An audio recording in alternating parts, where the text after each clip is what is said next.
right, so we're gonna try to get this done today while Ed's doing some blocking. I have put this off. It's been took 2 weeks for me to do this because I just simply have not had time.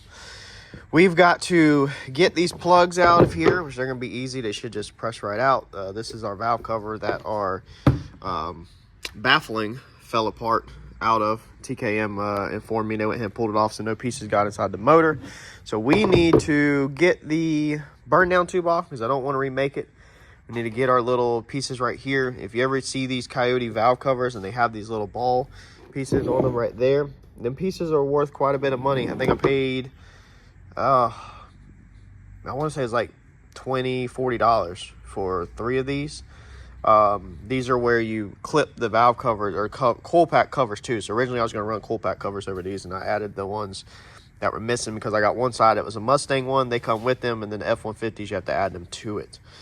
So that's what we're going to do, is figure out how to get this panel bond off. Now panel bond, as we have talked about on the channel, is as strong as weld, so it is not designed to come off at all. So we're going to drill these rivets out. That's going to do absolutely nothing. The rivets were just to hold it in place, and then we are going to try to heat it from the back side possibly and get it really freaking hot and see if this panel bond starts to let loose. Even though, like, if you were here right now and you could touch it, it is literally as strong as weld. Let me see if I can show you. Like a razor blade will cut like chunks, little. I mean, it's tough. It's tough stuff, man. So if not, we're gonna have to cut around this and then remove it, and then maybe flat wheel the backside back up to metal. So let's get at it.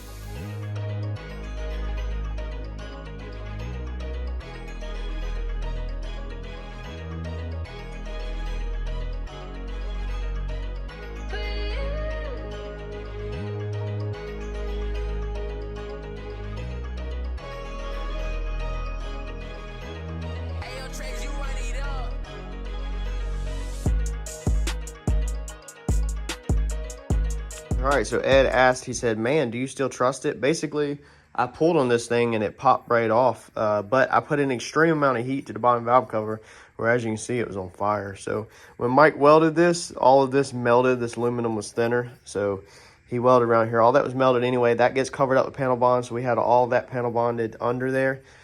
And between there, it was stuck really freaking good to the aluminum. But it let go at the plastic, and I really feel like maybe the plastic got so hot from me putting all that heat to the bottom side of it that it literally, you know, it messed up its chemical bond and let go of the plastic. So I still feel pretty decent about it. I should have actually, what I should have tried, if I could go back and do it again, or if I have to redo one again, is I'll take the rivets out and then I'll just try to rip it off without putting heat to it. I really believed it won't come off, but I should have tried that. My fault. Let's keep getting it. Pulled our valve cover off our parts motor because I'm gonna rob it from this one. And man, look at the sludge built up in this thing. Goodness gracious. There looks like a timing chain guide broke. That chain is tight as crap. There's some more plastic right down in there that's broke. Can't tell from the top end what the failure was. All of these look good. But interesting. Definitely one day we're gonna tear into this motor. All right, as you can see, it is sunny. The door's open, short sleeves, nice. We canceled on wiring the car at Chris's because of the weather forecast. Temperatures are supposed to start falling and rain moving in, and it's supposed to be pretty nasty, windy, rainy all weekend. And so it's gonna be a cold one. So with that said, we should be hopefully going to get the wiring done next Friday, and I'll be better prepared. I also want to get the CO2 bottle filled so that we can run through the air shifter before we go to TKM. That way, whenever Kevin puts it on dyno, he can manually shift it to get, you know, dialed in, but then when we're ready to actually start laying something down and trying to figure this car out, he can go ahead and just run through the air shifter. And that will also just make sure everything works. So I'll be better prepared next week than I ever could have been this week. All right, so we just hit the hardware store this morning and got us our crank link bolt. So this is how I was talking about we were gonna set it up. We're waiting to come in the mail these little tiny caps. So we got to put the cap on that. We'll pull this back off whenever it's time. But that worked out freaking perfect. I had these spacers just thrown over there in the drawer. This thing is freaking solid. I can rock the whole car off of it. And all it is simply on them Go Lizard clamps, lock washer, bolt through it. I mean, this thing's solid. So we went ahead and cleaned it out. So As you can see, the clear view is nice and clean, ready for my bearing material to be in it. We're about to work on this radiator line, so you know I'm having problems with that lower radiator line. All right, so here is our radiator hose. This is the bends that I pretty much need, unless I come out of here and went 90 straight into there. So you could pretty much come down and about right here, immediately make a 90 out that would go straight into there. Let's see if this actually needs to be turned real fast before we put it on there. But yeah, this is going to be temporary. This is just going to be mock-up. This is just going to be to get it a start. This is going to be make sure we have water flowing through the heads. This is going to be make sure nothing overheats. This is just to get things running. This is a part store hose that I have put the AN fittings on it. The hose that I used, part number, just in case anybody for some crazy reason is interested. That's the hose number. It's come from Advanced Auto Parts. It had a lot of bends in it, so I cut it. It's a pretty good piece. You can barely fit the dash 20 lines on it, but if you heat this up just a little bit, put a ton of Vaseline on it, push it up into here. When it gets in there, the hose is not going to be like this. It's going to kind of kink in on itself like that. So you got to run a little bit of heat in there. And with a little bit of heat and pushing it out, I won't touch it with your fingers. I used a nut driver right here. You can see Vaseline all over it. And I just kind of, you know, it has no sharp points or nothing like that. It's smooth. And then I simply just took it and when you throw a little bit of heat to it and you take this up in there and you kind of push against that kink against the sidewall, it literally, with heat, it forms itself right to the inside of that tube nut beautifully. I don't really trust this setup for the track. We don't want this line, something to happen and water come out and get underneath the car. So if the line blew off on the dyno, it'd be fine. The car's not going nowhere. If the line blew off or come apart for startup, it wouldn't be nowhere. Idling wouldn't be an issue. But going down the track, if this come apart, it would be an issue. So I definitely wouldn't necessarily recommend this. It's just, you know, I needed some way to be able to test everything and to have water flowing through everything for right now until I figure out what I want to do. I'm not sure, like I said, I need to clock this at a 90, but I'm not sure if I can send this line to Brown and Miller and they reduplicate it. It's these bends right here. You basically need a 180 or, like I said, come off with a 90 and then a straight. Once I get this back in the car, I'll probably take this and cut this again. I'm thinking if I cut it right here, I'm thinking that would about do the trick. So I'm going to eyeball that and look at that once everything's back in the car. And that will tell me if I can just order maybe a straight fitting for this, you know, and remake this one, these Amazon ones, or if I need to make something else. So I'm still completely up in the air about that. I called John, talked to him about it, Turbo John, and he gave a good recommendation of sometimes when he's had really hard to do bends like this, he's made it out of aluminum. So I have a piece up here, but I don't have, it's not big enough, I don't think. So you could buy, you know, aluminum tube like this. That would be in a 180. This would be close to the correct thing, but you would want it, you know, a lot more precise. So you'd probably get you some 90s and stuff and then weld bungs to that. But then you would need a female 20 AN fitting to a female 20 AN fitting so that your line had male 20 AN bungs on it. And then the radiator would need the same thing, is female to female, unless you made one side of the line where it actually had some kind of nut that was screwed on it. I'm not sure how that works. So yeah, this is just going to be temporary. I want to make sure everybody fully understands that this is temporary, and we've got to figure out another option. So let me know in the comments if you have a recommendation. And like I said, here in a second, we'll see if a 90 to a straight will work. All right, so we should get first start for y'all on Sunday. Good news. Turbo John himself is going to come down and help start the car Sunday. If everything goes smooth, everything goes as planned. Got a couple hiccups, you know, if his plans change or if on my end something happens. So I ran to the shop earlier. I'm going to change the hardware out on the headers. A couple of y'all were concerned about how many threads were in the block. I agree with you. I would like there to be more threads in the block. I definitely do not want to strip out these heads and have to helicoil or anything, because the motor would have to come out the car. So me and Mike, I feel like, could helicoil the heads possibly, even though I would not want to do that.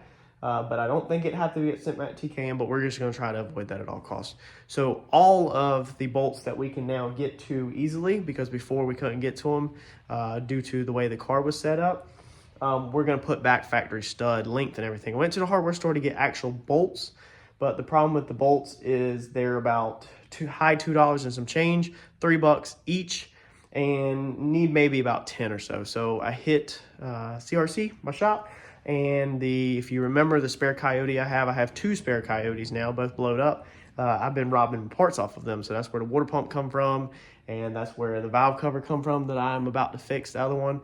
And I went and robbed the factory exhaust studs out of it, so I'm very, very happy to have these spare Coyote parts. But these studs and nuts were absolutely disgusting with rust. So we have took some white vinegar the wife had. Google says to let this soak overnight or 24 hours and it will remove rust. We're going to see what it does. It definitely can't hurt anything. It's Friday night. We don't need to put them in. We don't even need to put them in this weekend at all, really. But we're going to see what happens. So we're going to leave this sitting here. It's probably going to stink this place up. But hopefully that cleans these up, because hardware, I think it's like 30 or 40 bucks for hardware for this car. And I'm not interested in spending that when I do have the parts. So we're gonna keep moving down our to-do list and just get some stuff done. I grabbed the bolts that we need for our wishbone and our Heim spacers. So I wanna get them thrown in just so they're in there. Still gotta be welded up, but that way they're in there. And then we're just gonna keep combing through stuff over the next 24 hours, Friday night, Saturday, and Saturday night, and have this thing ready to start Sunday morning, hopefully. And we're gonna clean this garage up, because this garage is an absolute mess and I have just got tools everywhere, and I don't want to be trying to do first startup and have a leak or need to change something and can't find a tool or hardware, when I'm possibly on a limited time frame. We're gonna make sure all of our nuts and bolts are tight. So we're gonna basically nut and bolt the engine and check all that. Tomorrow we'll get fuel in it and prime the system and make sure we got fuel in it. We will also get oil in it probably tomorrow, if that line, once we take care of that sensor, because I got to have that sensor done, unless I put a cap on it. I guess put a cap on it, but I want to get oil in it and turn the motor over, make sure starter's working and all that stuff. That way it's good to go. All right, so we're gonna get this burn down tube put back on my other valve cover. This is a factory OEM valve cover, and as you can see, we have built this so it fits right here. Now I did a more in-depth video on these things and exactly how they go and how I built them and everything. But basically, you've got your factory piece right here. You got a twist out piece that goes in there. And then I have got a hole saw that is 1.25 inches, and 1.25 inches rides the outside perimeter of that thing perfect.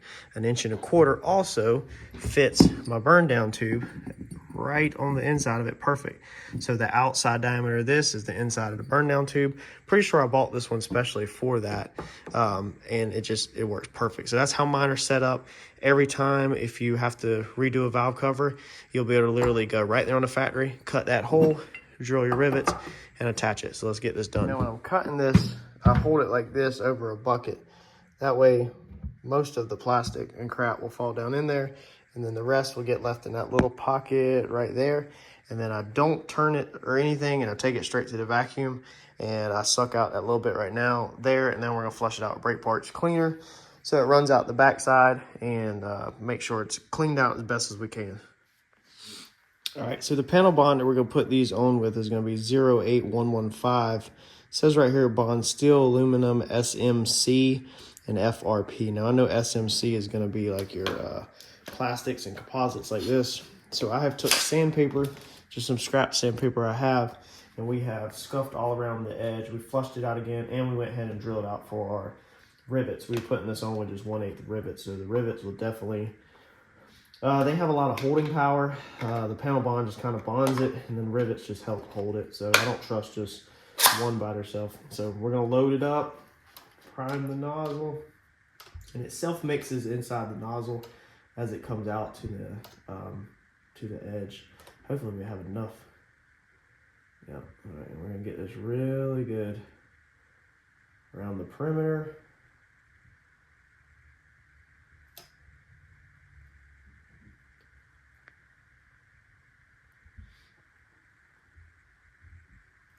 And then I'm gonna double up on the inside in here. I want it to really squish around the edge that we kind of cobbled up welding it. All right, release our trigger. Put this somewhere. And you got a while to work with this stuff. Let's see here. 90 minutes work time. 90 minutes work time. It looks like 4-hour clamp time, and it looks like 24-hour cure time. But you of course need to double check that before you do your own project. So I'll go ahead and set my rivets in so I know everything is where it goes. All right, and then we've got to rivet this down.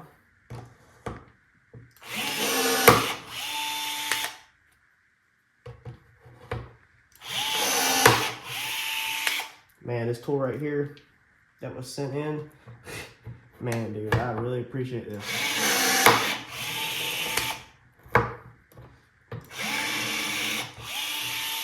So the guy that we did the blue fox body for sent this tool in a while back, if you recall on the channel.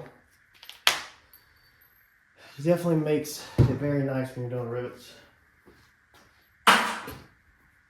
So that's it. We're just gonna clean this up just a little bit. Really probably should be having gloves on.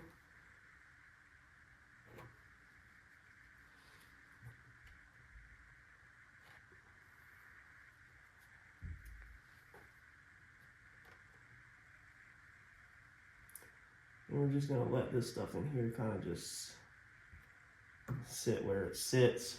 We're just gonna run our fingers around the inside just to make sure it folds over that edge, because I just want that edge right there really bonded, since you can't get a rivet on that side. So I almost want it sandwiched in there. Like I want the panel bond on the bottom, and then I wanted it to ooze over the top and then pull it around the top like I just did. So that is going to be good. We don't have to let it sit here because we have the rivets in it. So the clamp time, you know, it never gets unclamped because the rivets are your clamps. That's what it looks like when it's done. You can see I've just kind of smeared it around the edge just to really help it bite. And I did sand up inside that corner whenever I was sanding it to hopefully make that stick. So that's that. We can get this thing on, man. On your plugs, if you're installing these plugs, it's best to take the valve cover off. That way you can push them down. They have a little ridge around them. It didn't show up beforehand, but if you look at your plugs, you'll see the little ridge. It's best to go from the bottom side, carefully take a flathead screwdriver and push that rubber seal up this way towards the plug as you're pushing the plug down. And that's gonna help really seat it, because if you're having a problem with your plugs springing out, and they keep wanting to jump up, that just means the seal is not set underneath it. Take the valve cover off, flip it over, push the seal around the edge, and it will stop once it falls into place, and you'll see what I'm talking about. This is the little plug that Mike welded up. Goes in the top of your water pump on the Coyote right there. So this normally has a metal line that comes way up with a quick disconnect. We've deleted all that. Now you can actually buy this plug. It's a piece of billet aluminum. Can't remember price on it, but it's not dirt cheap. But dude, just take yours and take a freaking nut. It's kind of, you can't see it. And put a nut in there like I showed, weld around the outside, weld up the inside, done with it. Now the O-ring that come off of this was completely dry rotted, so we're just gonna fill this up with some 1-minute gasket maker, fill up this groove right here, fill up all around the top, push it down in there, put the bolt on it, and send it, because this thing don't ever need to come out unless that water pump goes bad. If the water pump goes bad, we'll take it out, put some channel locks on this, twist it, and pull it right out. And I'm pretty sure that piece right there goes to your heater core. It like comes up, quick disconnect, and then wraps around and goes back to the heater core on the factory format with the Coyote, but you don't need it. So on my water pump now, all we have is, you know, the water pump. We've deleted that, we've deleted this side, and then the line goes straight out down there, goes into the radiator. Radiator comes out up here, and it goes back into the thermostat housing. It might flow the other way, but I'm just showing you how it's hooked up. And then on this side right here, I have used the MMR adapter to adapt that over to AN. And then that AN fitting also flows into the radiator. So you have two over here on the radiator, one down low, and that's my coolant system on this Coyote. Hopefully it'll work. It worked pretty decent on the dyno the first time. Another thing that y'all just pointed out is I had this line ran like this, and somebody actually made a really good point that with this line being higher than the radiator cap, it's probably going to create an air pocket in it. So I'm going to see if I can get it to curve back down like it was before. And that way we don't hopefully create any new problems, because it wasn't like that last time and we didn't have no problems last time. Well, I guess that rain that they were calling for earlier has come in, because it's after midnight and approaching 1 a.m. and it is finally raining. Could have went and wired this car today.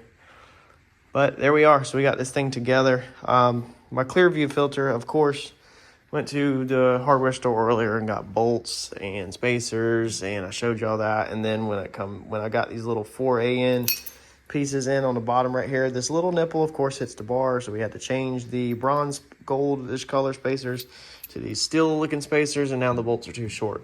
So back to the hardware store we go in the morning for bolts for that, and then we can put that back in. Tomorrow I've got still my signal wire for my starter, a ground wire on the back of this head. The grounds on the front's done. The ground on that side's done. Everything on the front end is bolted together, snugged down. All the lines are done, snugged down. Sensors are plugged back in. Need to plug the vacuum or the boost reference line in there. On my hose right here, I actually cut some radiator hose and put on it to protect it, because these little edges of these billet brackets are really freaking sharp. So they're definitely cut holes in something. So put that back on, and this time, for some reason, the way I have it laid out, it's got a little kink right there, but it's not that bad.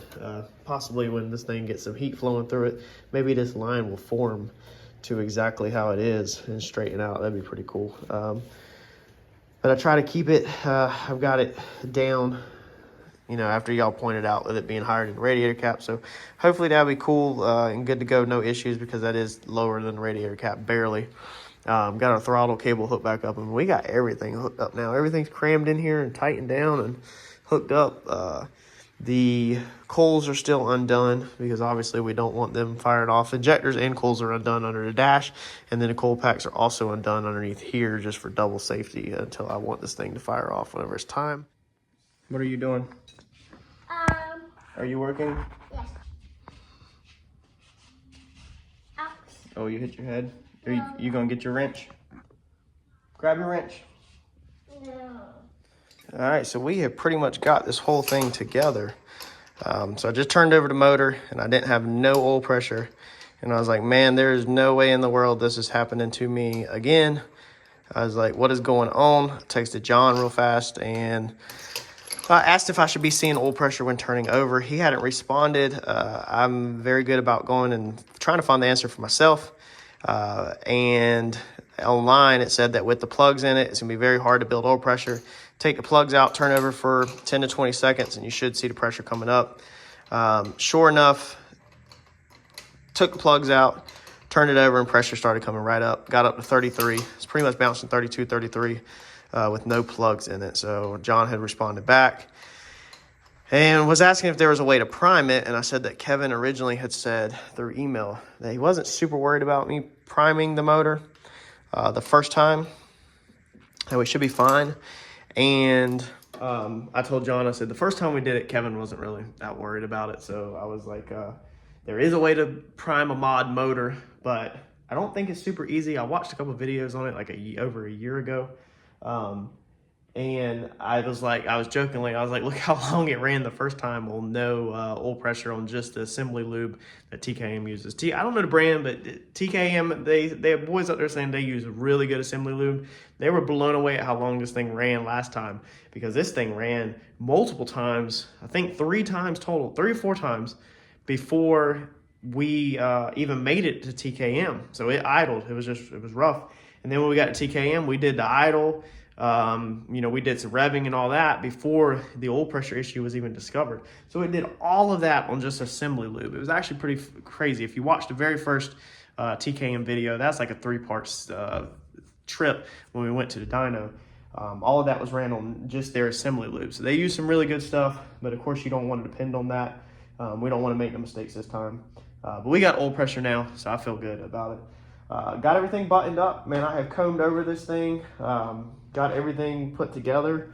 Our dash 4 line come in. I'm not gonna crawl under the car and show you, but we've just ran the little dash 4 from MMR block adapter to the oil pressure sensor. Our other line come in. that crosses over from our clear view down here over to the remote filter house on the other side. That was a really nice line. Got the clear view mounted back up on the new spacers with the bolts. Went back to the hardware store, changed all that out. So there's our new spacers and everything. Just thrown together with normal hardware store bolts, nothing crazy. But got all that put together. Got our other line down here ran. It shoots all the way over to there. Got that one ran nice and neat. I mean, you couldn't ask for a better run than that. Man, I mean, that thing just worked out perfect, the bend. And then it doesn't touch anything right here. We'll zip tie it to this line. We went under the car. We zip tied up the old lines over there. We've ran the overflow line that goes here to the coolant tank.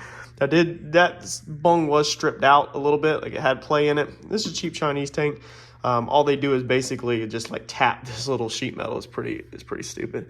But we're gonna weld that up when we get it at shop. That's no big deal at all. Got our starter signal wire hooked back up, so we just put a male female spade on that. That way we can unplug it and we don't have to unscrew it from the starter next time it's time to come out. But all that's buttoned up.